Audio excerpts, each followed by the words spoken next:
আজকের ভিডিওর টপিক হচ্ছে অবাধ্যকে বাধ্য করার একটা মন্ত্র দিব। এই অবাধ্যকে বাধ্য করার মন্ত্র দ্বারা আপনি যে কোনো অবাধ্য লোককেই বাধ্য করতে পারবেন। আপনার ছেলে মেয়ে, ভাই বোন, প্রেমিক প্রেমিকা, স্বামী স্ত্রী, পিতামাতা, অফিসের বস, কলিগ, এক কথায় আপনি যখন যাকে প্রয়োজন তাকেই আপনার বাধ্য করে ফেলতে পারবেন।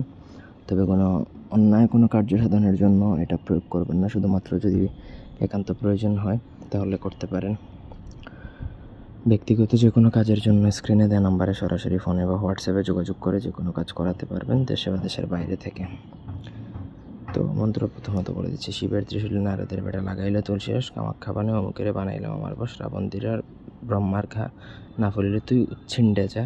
যেখানে অমুক উচ্চারণ আছে সেইখানে নাম বলতে হবে যাকে আপনি বাধ্য করবেন। তো মন্ত্র প্রথমত আমার অনুমতি নিয়ে মুখস্থ করে নিলে সিদ্ধ হবে। এটা গুরু মন্ত্র, প্রয়োগ করলেই কাজ হবে। চোখ বন্ধ করে প্রয়োগ করবেন, কাজ হবে। এটা ছোটো বাচ্চাও যদি এটা প্রয়োগ করে সেক্ষেত্রে সেও ফলাফল পাবে, এটা থেকে একদম গ্যারান্টেড। যে কোনো পূর্ণিমার রাতে আপনাকে উলঙ্গ হয়ে লজ্জাবতী শিকড় আনতে হবে। সেই শিকড় বিষের রস বানাবেন, যেই 1 ফোঁটা রস হলেই হবে। সেই রসের মধ্যে এই মন্ত্র নাম সহকারে একবার পড়বেন, 1টা ফু, 7বার পরে 7টা ফু দিয়ে সেই রসটা যাকে খাইয়ে দিতে পারবেন কোনো কিছুর সাথে মিশিয়ে, সে সারা জীবন আপনার বাধ্য থাকবে। আপনি উঠ বললে উঠবে, বস বললে বসবে, আপনার গোলাম হয়ে যাবে।